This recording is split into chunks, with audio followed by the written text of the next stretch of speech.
Para kang akyat bahay, para kang holdupper. Sabi ko nga, gawin mo kaya sa bahay ni Senator Bato yan. Baka naratrat ka na. Okay lang yun, nakabunit ka.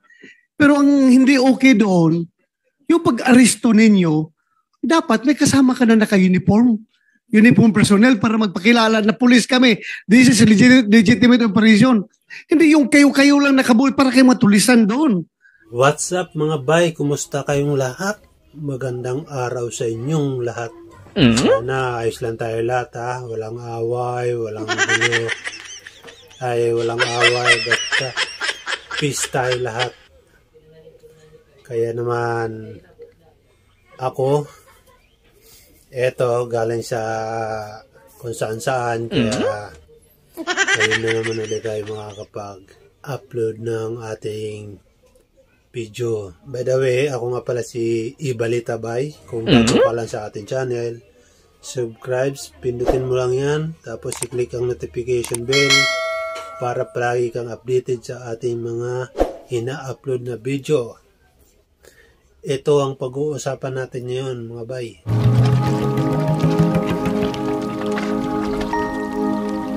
Itong ginawang hearing sa Senado sa Committee on Public Orders and Dangerous Drugs. Ngayon, February 27 lang to. Ang tinalakay nga dito nila, yung hearing nga nila dito, dahil dun sa pagkamatay niya, no? Sino yung babae na yun? Yung beauty queen?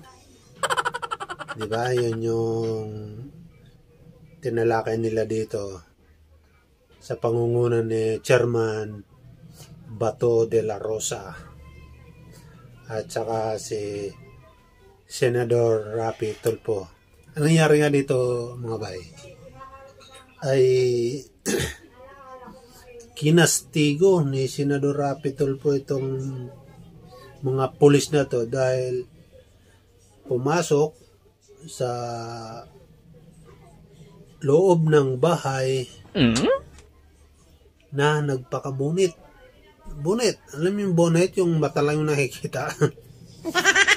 Tapos walang body cam, walang habas na pumasok sa loob ng bahay at nag-aresto. Nambugbog pa raw, nambugbog pa.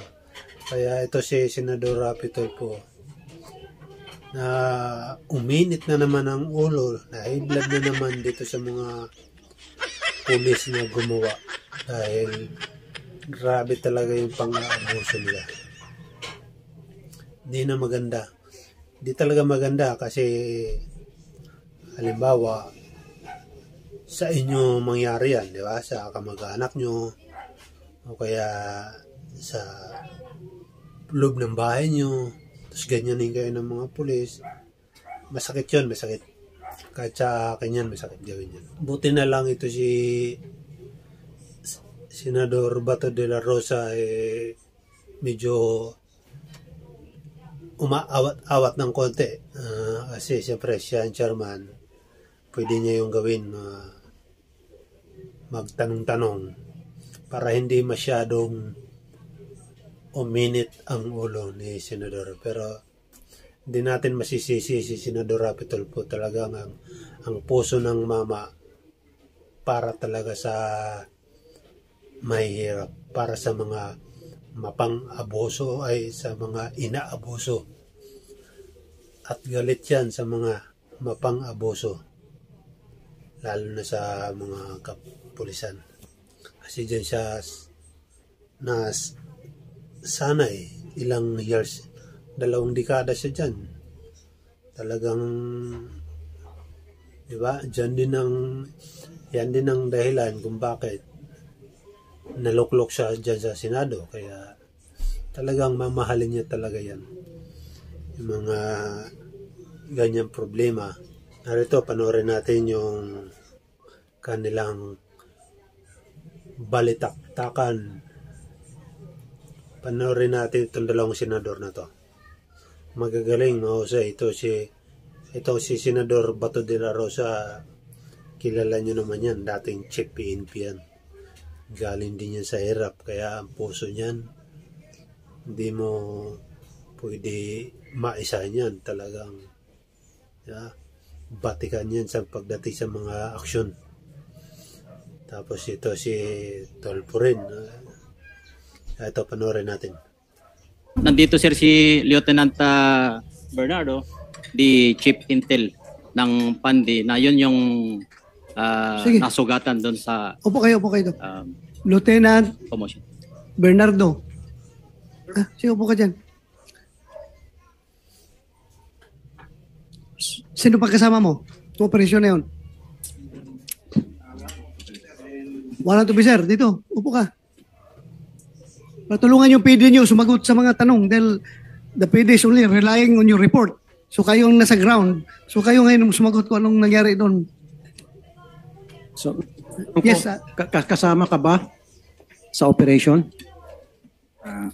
Mr. Chair, Your Honor, actually, sir, we were advised by our counsel. Since the case is pending under trial, and actually po kami po ang complainant laban sa kanila. No, just answer it, sir. Kasama ka ba? Sir, I opt to invoke my right against self-incrimination. Pero nung in-interview kita sa Wanted sa radyo, napaamin kita na kasama kayo. Sir, under trial na po yung sinampa namin kaso laban sa kanila. Ito nga masakit, Mr. Chair, eh. Yung biktima, ang makukulong pa ng 10 oras. Sana ma. Kapal na mukha mo. Ang kapal na mukha mo. Biniktima nyo na nga. Bibiktima nyo pa sa pamagitan. Ipakukulong nyo. Sasampahan nyo ng kaso. Unang-una, illegal entry. Tapos pangalawa, Mr. Chair, kukwento ko na, nakabonet mga hinayupak na to. At sabi pa ng kanilang hepe, nung makausap ko, sabi ko, bakit nakabonet yung mga pulis nyo? Alam mo, sabi niya, kasi mainit dito sa Bulacan eh. Pati ako nga, nagbobonet ako eh. Recorded yan. Sinabi ng stupidong hepe ninyo. You cannot deny anymore. Kahit na nasa korte to kasi recorded yan eh. Kaya kayo nakabonet kasi pinapayagan ng hepe ninyo na magbonet kayo sa operation dahil mainit daw. Imagine that kind of excuse, Mr. Chair. Ikaw po dating Andito PNP hepe? chief. Andito hepe? Oh. Upo Sir, ka. kasama dito sir yung honor. Upo ka dito. Itong masakit, Mr. Chair eh. Biniktima na nga, nabugbog na nga, nakulong pa, at ipakukulong. Kasi Mr. Chair, sabihin ko yung what transpired after that. So, nagkaroon ng commotion because nabulaga yung may-ari ng bahay. Sino kayo at wala kayong hawak na dokumento and all. At nakabonet kayo. So, pumalag, natural, Mr. Chair, kahit na ikaw, baka ito akyat bahay. So, dinampot po, sino dinampot dito? Si Mr. Vicente. At dinala po sa kulungan dahil resisting arrest daw or dahil anong tawag noon, yung direct assault or something. Direct assault. Kinulong po siya. Ngayon, binisita po siya yung anak niya, si Mr. Vicente. Karapatan niya bisitahin yung kanyang tatay. Pagdating po doon sa kulungan, pati itong si Mr. Julius Vicente, kinulong din ng mga hinayupak. Son of a bitch. For what reason? Bakit nyo kinulong yung nagbisita? Sino nagkulong nun?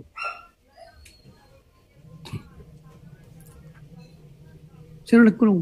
Inaresto po namin sila at may probable cause po yung pagkakaresto namin. Actually po sir, undergoing po yung trial. Lakasan mo busis mo. Huwag kang mahiya kung totoo yung sinasabi mo. Lakasan mo yung sinasabi mo. Your Honor, isang legitimate police operation po yung nangyari. Inaresto po namin sila at ongoing po yung trial para po sa kaso na isinampa namin. How can you say it's a legitimate operation? Number one, you are not wearing proper uniform and you are wearing bonnet.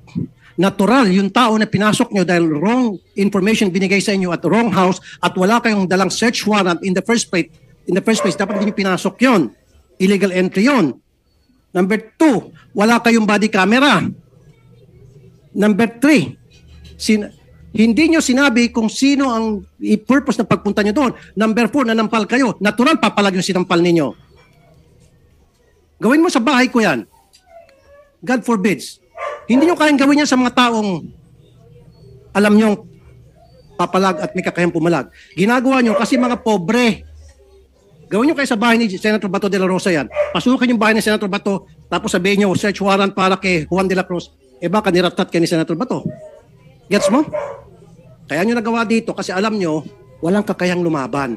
Pobre. Ang masaklap, pinasok nyo na nga, ginawa nyo na po ng illegal, binayolate nyo ng kanyang karapatan, at ngayon, kasampang pa ng kaso, ang kapal na mukha mo. Ang kapal na mukha mo, hinayupa ka. Napakakapal na mukha mo, Teniente. Comsec, you delete those words, ha? Yung, I'm sorry, Your Honor. Hindi, Your Honor, kasi alam na alam ko itong kaso. Lumapit sa akin yung mga victims, Your Honor. Ito po, okay, pakisagot na lang. So, dumalaw itong si Mr. Julius Vicente, ikaw na magkwento. So, nasa kulungan na po yung papa mo, di ba? Opo. Dumalaw po kayo. Opo. Tinanong ko po kung doon po ba talaga dinala tatay ko. Tapos, ginawa po nila, binitbit po nila ako. anong rason? Bakit daw kayo Hindi ko nga binibit? po alam kung bakit. Ha? So nakakulong ka? Kinulong po nila ako. Nakailang araw ka sa kulungan? 1 linggo din po. Bakit ka nakalabas? Nag-bail po. Nag-bail ka? Opo. Por anong kaso? Direct assault po. Nakipagsuntukan ka sa mga pulis doon sa loob ng istasyon? Magagawa ko po ba yun? Ang lalaki ng mga katawan po niyan. Bakit naman nagkasult? Kaya Mr. Che, mapapamura kayo. Pumunta lang itong pobre para hanapin yung kanyang tatay kung nandun nakakulong. Of course, pwede ba siya mag-direct assault? Istasyon ng pulis yun. And then, kinulong siya, kinasuhan ng direct assault. Sino nagkulong sa'yo? Si Yan Bernardo po. po. Ay, yung walang buhok. Dinadamay mo pa ako dito, Mr. Juan, ha? Bernardo. Hindi, ito ha. This is investigation in aid of legislation. Okay guys, ito yung napansin ko sa bawat hearing sa Senado. Lalo na yung mga malalaking issue. Itong mga palusot ng mga resource person. Pag nagigipit sila, sasabihin nila, I invoke my right against self-incrimination. Palaging ganyan ang mga palusot ng mga nandiyan sa pag iniimbestigahan sila. Alam natin na karapatan nyo yan, mga resource person. Karapatan nyo manahimik. Pero, paano na lang naman itong mga senador na to? Ginagawa lang naman nila ang trabaho nila. Paano nila ma-actionan? Paano sila makakagawa ng batas kung hindi nila malalaman yung katotohanan, di ba? Kaya nga nag-hearing dyan sa Senado para makagawa sila ng batas para malaman nila kung ano ang pwede at hindi pwede gawin. Palagi yan na gano'n na lang ang sinasabi nila. I invoke my right. Pag tinanong, I invoke my right. I invoke my right. Ano kaya yun? Palagi na lang ganyan. Lahat ng simula nung nag-umpisa itong 19th Congress.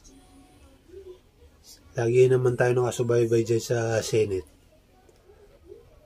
Kaya, hindi natin masisi talaga itong mga senador na to kung ikukulong kayo dyan Ang hindi lang maganda rin sa dahil pag kinukulong, pinapalabas din naman. Kaya, itong mga mahilig I invoke my right, baliwala sa kanila yan. Dahil makakalabas din naman Dapat talaga may gawin talaga ang Senate para katakutan sila. Yung makulong talaga, yung tipong hindi kaya arigluhin sa yung hindi kaya arigluhin sa korte, kung tatakbo sila ng korte. Dapat maparusahan talaga sila, Kahit ongoing na yung kaso nyo sa korte, lahat ng tatanong dito sa inyo para dito sa kaso na ito, in aid of legislation, kung hindi naman incriminating sa'yo, you can answer the question. To give clarity, para sabihin ng tao na wala ka tinatago. Nakakaya naman, naka-uniforme ka, tapos puro ka lang dyan na invoke my right to against self-incrimination. Tapos ang tanong naman is, hindi naman makaka-incriminate sa'yo. Ito yung mga factual questions kung leading to that, incident. Yun lang naman Yes, ang Your matanong Honor, dito. sir. Hindi ka naman didiin dito. So, sagutin mo lang kung Your- anong... Your Honor, allegation po nila yun. Yung pagkaka-aresto po sa kanila sa site, yun po ang nasa affidavit at yun po ang tunay na nangyari. Hindi, ganito. Pinabit na naman ang basihan mo sa pinabit. Yung, mamaya na yan. Tanungin lang muna kita dito. Wala akong pakialam doon sa ama. Ha? Yung anak na pumunta sa estasyon, bakit nyo kinulong? Wala pong katotohanan yun, Honor. Sa site po sila na-aresto. Saan? Sa site po, malapit po doon sa pinangyarihan ng assault nila sa akin.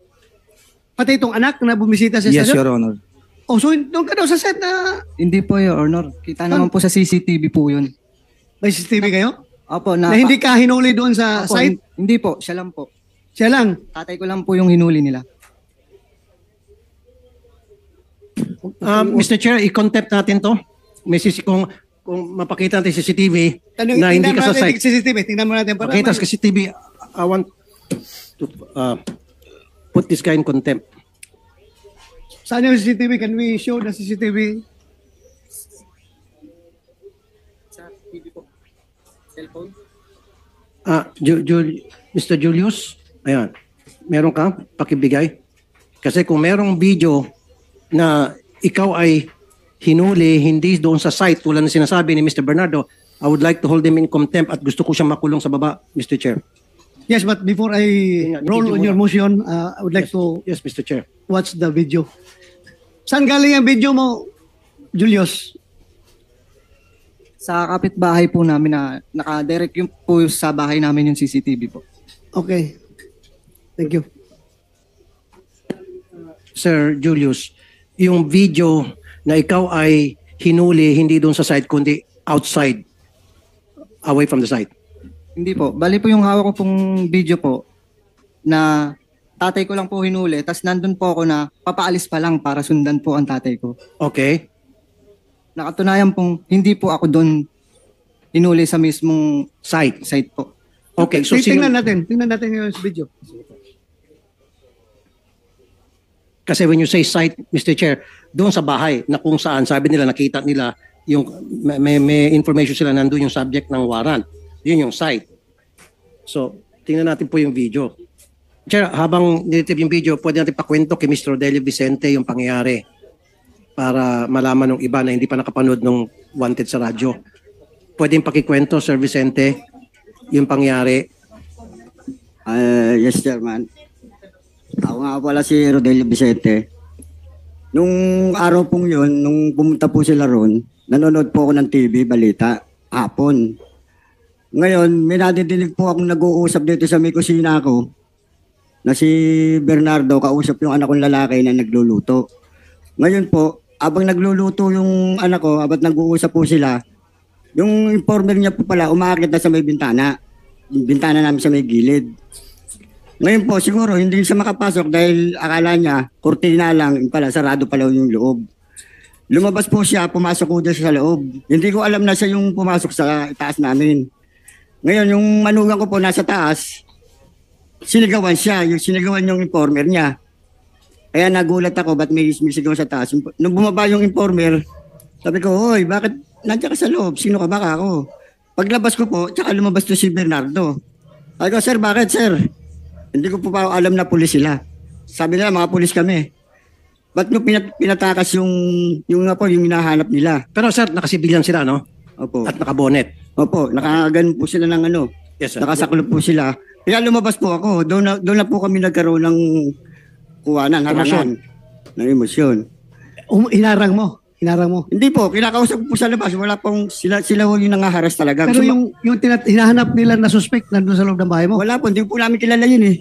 hindi nyo kilala. Hindi po namin kilala. Wala doon sa loob. Opo.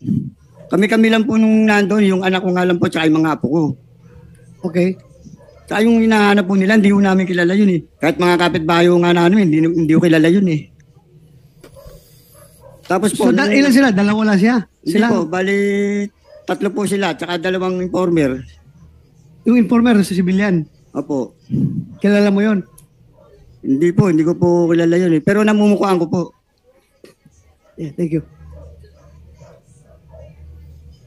Okay, pagkatapos po, so nagkaroon ng komosyon. Opo, nagkaroon na ng umusyon na dahil Sino pong nauna na naging physical? Sila po, kasi gusto nilang pumasok uli sa loob eh. Hindi ko na nga po pinayagan dahil kalalabas lang po nila eh. Pumasok na sila. Opo, kausap niya na Ngayon, po yung anak kalalabas ko lang eh. nila, gusto pumasok ulit. Opo. Bakit gusto pumasok ulit? Galing na sila sa loob. Pinatakbo ko raw po yung yung hinahanap nila. Wala naman tatakbuhan sa loob, kundi sa terrace lang. Okay. Nasa labas yung mga pulis niya.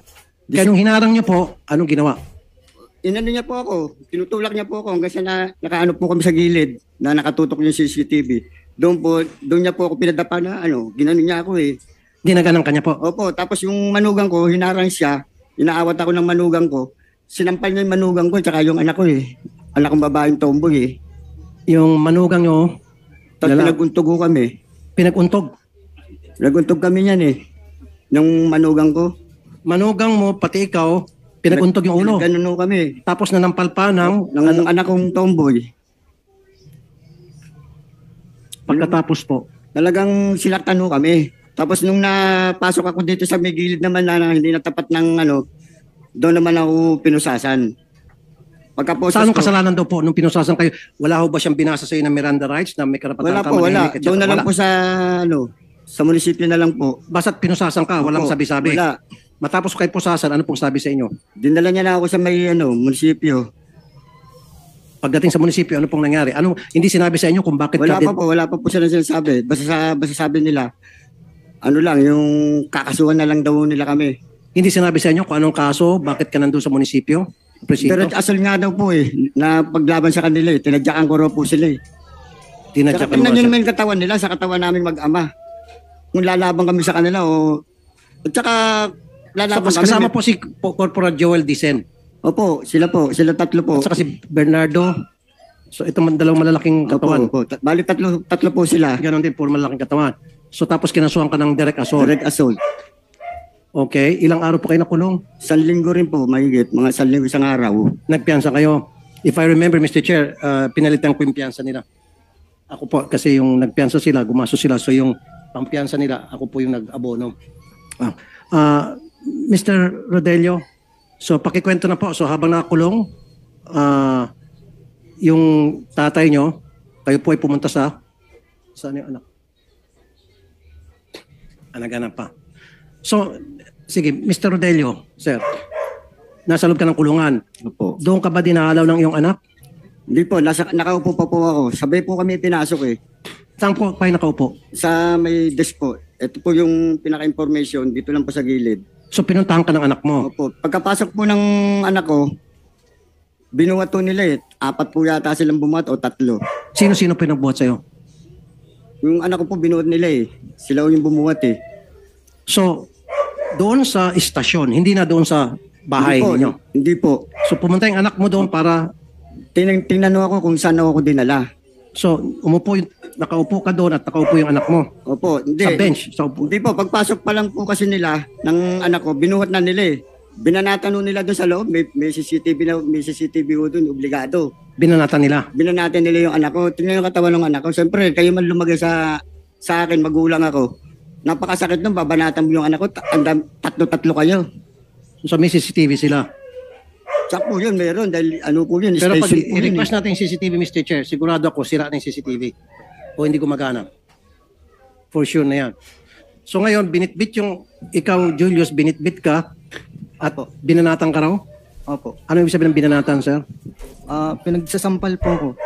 Tapos tinadyakan po ako. Sampal, tadyak. Mahilig pala manampal mga tong lalaking to. Opo. Puro sampal kasi yung ate mo, sinampal niya tapos ikaw sampal. Opo. Siguro pag sampalan, ito yung magaling, Mr. Chair. Dapat sampal king ang tawag dito kay Bernardo. O boy sampal. Bagay sa kanya, sa mukha niya, boy sampal ang pwedeng ibansag dito. So ngayon, sinampal ka ni boy sampal. Opo. Tapos sabay, kinulong ka. Opo, nagantay pa po kami nun dun na matagal. Okay. Nasaan yung video dyan na inaresto ka po?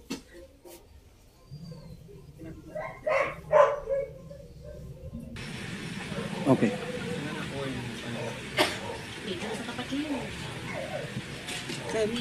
Yan po yung video, yung pagpasok.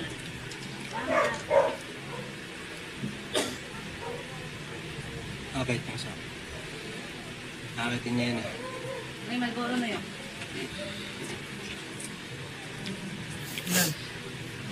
Okay, ang haba naman. Okay lang yan. Ayun na. Ayun na, Mr. Chair. Nakabonet, 3. Di ba sa labas na? Yung pinarel? Di ba yung CCTV rin? Kaya yung mga naka-uniform yun. Ayun, nakabonet, naka-shorts, naka-t-shirt, naka-chinelas.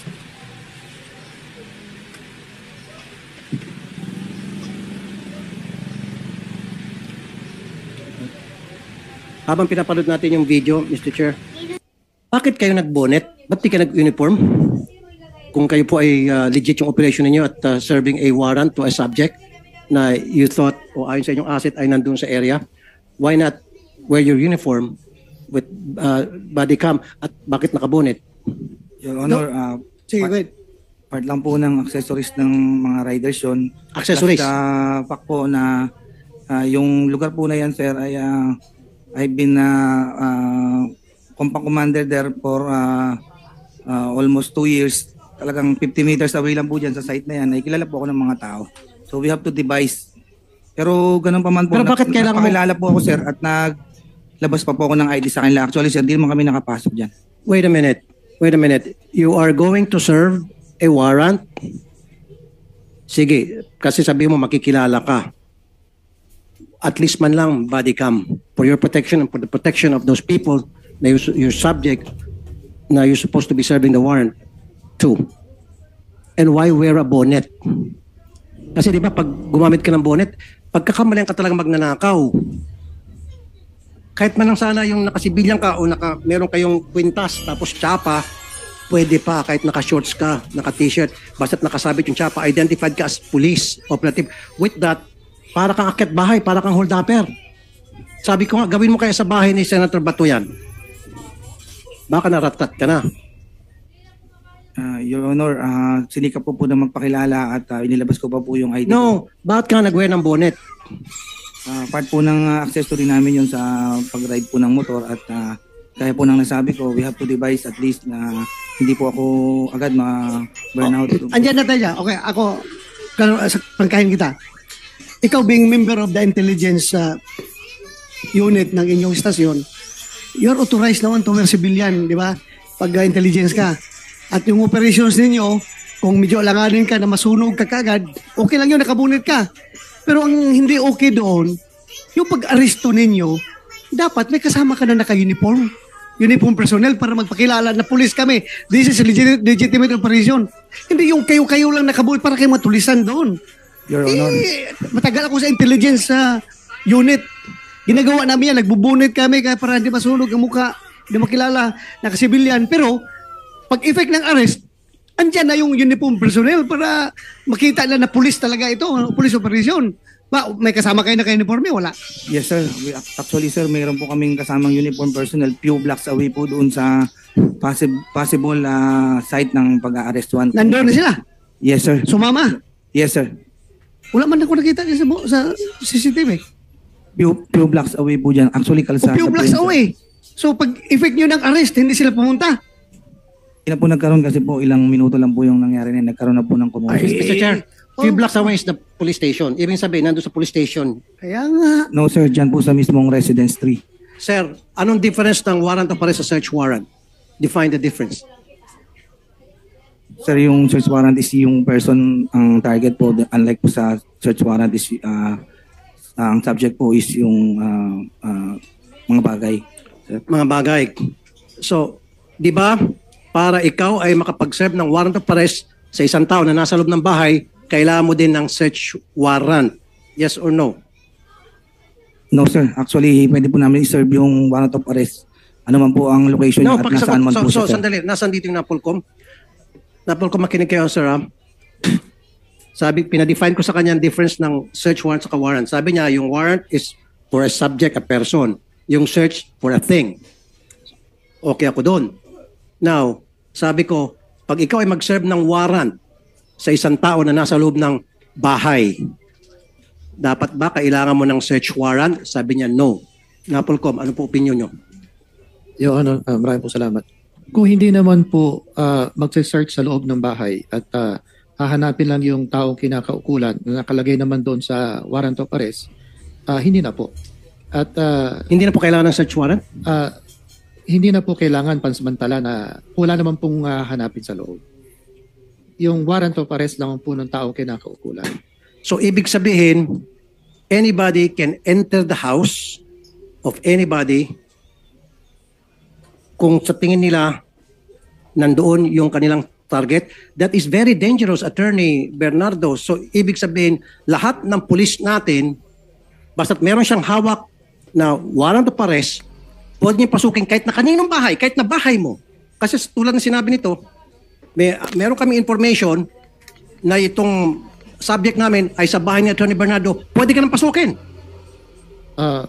Without the probable cause. Yung sinasabi mo, kung meron kang probable cause, kung nakita ng dalawang mata mo, o kung nakita mo dyan. Alam nyo ba mga bay? Yung si Napolcom Bernardo ba yun? Buti kinurek niya. Yung sinabi niya. Kasi tinanong siya ni Senador Rapi Tulfo kung okay ba yung ganon kahit walang search warrant, pwede na pasukin ng bahay mo. Delikado yun, nakakatakot yun ha. Kasi kahit sino na lang, pwede pala pasukin kahit walang search warrant. Eh kung hindi niya kinurek yun, isipin lahat ng mga pulis na ganon, pwede pala pumasok kahit walang search warrant. Eh mabuti na lang kinurek niya dahil kung hindi niya kinurek, iinit ang ulo ni Senador Rapi Tulfo doon. Tinanong na nga siya eh.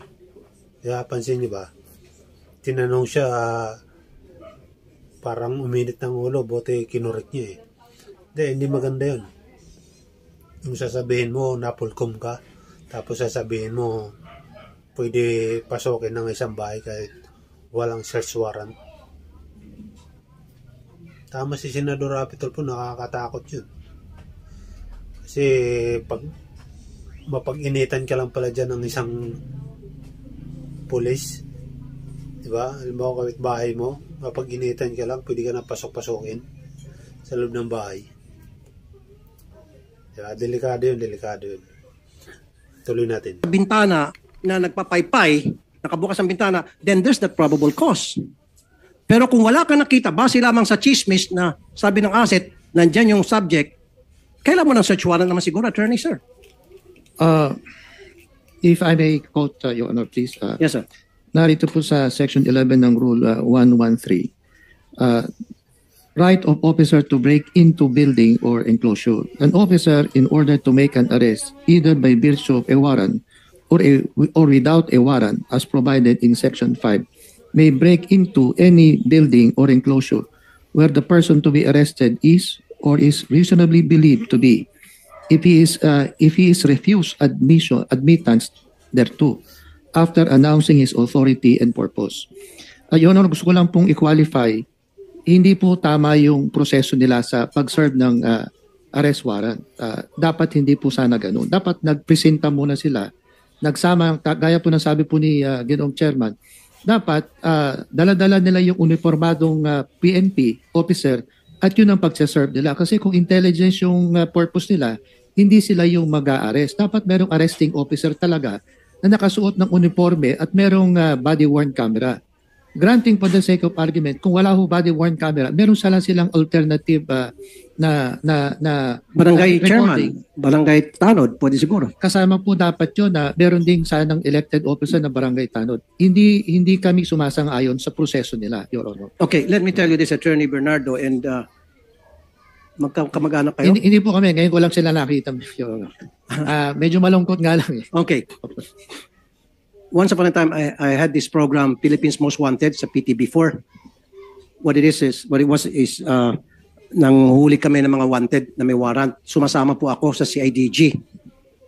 There were several occasions na alam ng CIDG, base sa asset na isinumbong sa amin, and then kami, pinidam sa CIDG, may hawak na warrant, na nandyan sa bahay, kinikasing po namin. Hindi po pinapasok ng CIDG yung bahay. We wait, kung minsan umabot kami ng 2 days, kinikasing namin yan.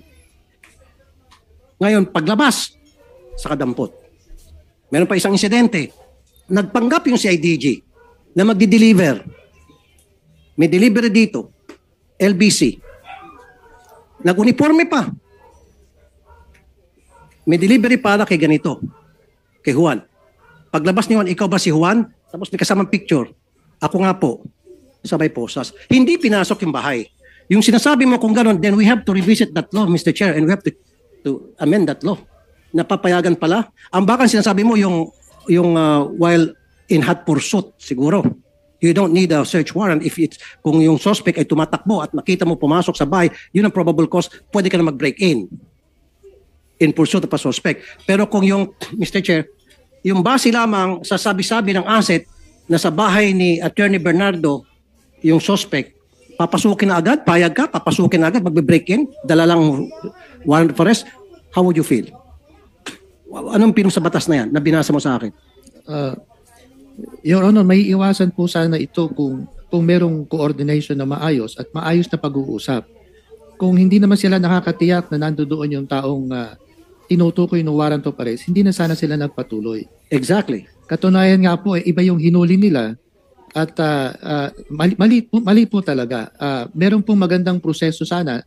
Yung hindi pagsuot ng body worn camera, nagpapahiwatig na hindi po tama yung proseso. Maling-mali from the start, Your Honor. And also, Mr. Chair at Attorney Bernardo, sabi mo sa lahat ng kapulisan natin, kung gusto na pumasok ng bahay at sa palagay nila diyan nagtatago, kumuha silang search warrant sa korte. Mukhang hindi na kailangan, Senator Dolpo. Basta importante lang magkilala sila, na pulis sila, pakita lang warrant, may dala kaming warrant, we have reasonable ground to believe nandiyan sa loob yung suspect, papasok kami. Ang mali lang nito nila, pagpasok, ibang suspect dinala. Ginawa pa ng istorya na nakipagsunto, lumaban, direct assault. So, ibang nangyari. Mr. Chair, why am I talking about this? This is not the first time. Siguro, ipupul ko sa mga videos ko sa Wante sa radyo, 5 times na. Papasukin ng pulis yung bahay. Kasi, meron daw silang warrant of arrest. At sa maraming pagkakataon na yun, wrong house. At syempre, nandun na rin sila. Kaysa makasuhan sila, dadamputin nila yung tao doon. Tulad nangyari dito, dahil sa direct assault. Kasi syempre, papalag ka, Mr. Chair. Sino ka? Hindi ka lang pulis. Diba? Kaso talaga abutin nito nila. Pero yung spirit of the law naman na yan, ano yung rules of court? Rules of court po, Your Honor. Rules of court. Rules of court po yun. Ang spirit yan is gusto talagang bigyan, i-empower yung ating law enforcement dahil kung wala yung rule na yan, inutil ang pulis natin. Hindi siya makahuli ng warrant ng isang tao na may warrant of arrest na nasa loob ng bahay. Hindi siya pwede mag-break in. Tama, Mr. Agree. Yan ang spirit yan. Gusto talaga tulungan ang pulis makahuli. Doon sa Philippines Most Wanted, tulad sinabi ko kanina, sa PTV for many years ago, kinikasing po namin yung bahay. For 2 days and 2 nights, kasama po ako, magkikasing kami. Nakaabang kami dyan. Nakasibilyang close yung sa ADG. After 2 days, lumabas yung suspect sa kadinampot. Tapos sabi ko, pangalawa, Mr. Chair, nagpanggap na delivery ng LBC. Magdi-deliver kay Juan. May deliver para kay Juan, kumatok. Nandiyan ba si Juan? Ano yan? Sabi nung kasambahay. Eto, may package. Lumabas si Juan. Inaresto. Malinis. Yung diskarte, kung paano mag-diskarte na hindi natin mabiolate ang batas. Ay, ito talaga sa kanila, mali na nga yung ginawa, dinagdagan pa ng mali. Kasi ibang tao ang kinulong. So, Attorney Bernardo, maling-mali yung proseso nila na they should not have done that.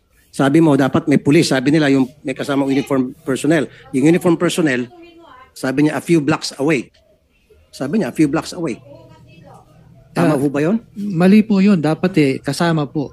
Dapat katukin muna at kausapin yung naninirahan sa loob ng bahay na kung saan tiyakin yung yung warrant of arrest na dapat tiyakin ko anong bahay kasi nakadescribe po ron kung saan bahay huhulihin at yung pangalan ng tao. Kung natitiyak nila na nasa loob, kausapin muna at kasama dapat yung pulis na naka-uniformado at merong mahigpit yung kautusan kasi ng Supreme Court na dapat merong body-worn camera. Kung tama po yung proseso, yun, maaari silang paniwalaan. Pero sa una pa lang po, hindi tama . Yeah, you're raising your hand. Yeah, ano gusto mo sabihin? Sir, Your Honor, considering the fact po na armed and dangerous yung hinahanap po namin, talagang hindi na po kami makakalapit dyan ng may uniform personnel at mayroon na po kaming history na natakasan po kami nun.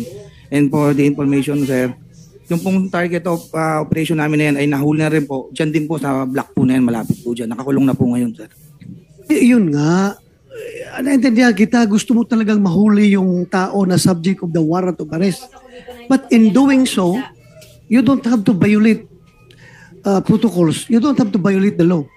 Sinasabi sa ating rules of engagement, sa ating police operational procedure, na dapat may kasama kayong, when you effect the arrest, dapat meron kayong kasamang yung unipermadong police na mag-aresto. Kayo kasi intelligence kayo. You should be limiting yourself sa function nyo as intelligence, to gather intelligence, information. Doon lang kayo. Pero pag aresto, dapat ang arresting officer, kuha na, yung naka-uniforme na. So at kung hindi nyo nahuli, basta wala lang kayong kaso. Di ba? Gustong-gusto nyo mahuli. Binayulit naman nyo yung batas. Binayulit yung police operational procedure. So mali yun. Intindihan ko kayo. As a mga intel operative, gustong-gusto talaga nyo mahuli. Pero huwag naman to the extent, at the expense of violating the police operational procedure. Mali yun. Okay. Mr. Chair, 2 points lang. Ito ang binabasa kanina ni Napolcom Commissioner. Sabi dito, a police officer in order to make an arrest with or without warrant may break into a building or enclosure where the person to be arrested is reasonably believed to be in. Believed. So dito na abuso itong reasonably believed to be. Hindi clearly defined. So pwedeng sabihin all the time na kahit na sinong police na abusado na I have reason to believe that he is there. So therefore, pwede kong pasukin yan yung bahay na yan kahit na wala akong search warrant para arrestuhin si Poncio Pilato. Kasi itong reasonably believe All he has to say is, we have reason to believe. Pasok na dito sa Criminal Procedure Rule number 113 Section 11. Naabuso po, Mr. Chair. Naabuso yan. So, kung sila nag-abuso, mananagot sila. Ang system ng abuso sila, mali yung procedure ng pagpasok nila, tulad sabi ni Attorney Bernardo, ang nakulong pa, yung biktima. Adding insult to injury, pati yung anak ng biktima, nadadalaw lang, pati yung kinulong. And pangatlo, ang nakakainit ng ulo, kinakasuhan itong mag-ama. Sila na nga nang-agrabyado, sila pa ngayon ang may abilidad na makukulong. Ayun. Sana itong mga abusado, yung mga ganitong klaseng tao, sana maparusahan. Hindi sana makalusot. Hindi sana makalusot, hindi sana puro investigasyon lang. Diba? Yung tipong pag pinatawag dyan sa Senado, manginginig ka sa takot. Dapat yun. Kasi kung may pangil yung Senado, pag pinatawag sila dyan, matatakot talaga. Yung tipong matatakot ka talaga. Dapat ganun. Para madala itong mga masasama na to. Diba? Sana hindi sila makalusot. Makasuhan talaga sila. Para naman magkaroon ng hustisya itong mga nabiktima.